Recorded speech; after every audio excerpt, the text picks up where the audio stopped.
O Executivo ribeirense adxudicou hoxe á empresa Xestión Ambiental de Contratas o proxecto de rehabilitación e mellora da eficiencia enerxética da Casa Consistorial, por un importe de algo máis de 2,3 millóns de euros. A actuación está incluída no Programa de Impulso á Rehabilitación de Edificios Públicos, convocado polo Ministerio de Transportes, Mobilidade e Axenda Urbana, procedentes de fondos europeos Next Generation.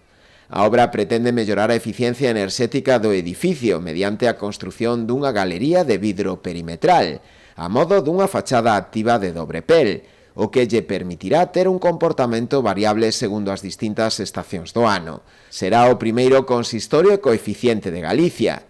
A actuación contribuirá tamén a resolver as carencias de espazo para o persoal a través da remodelación do primeiro e do segundo andar e tamén da planta semisoto. O proxecto conta cun prazo de execución de 10 meses.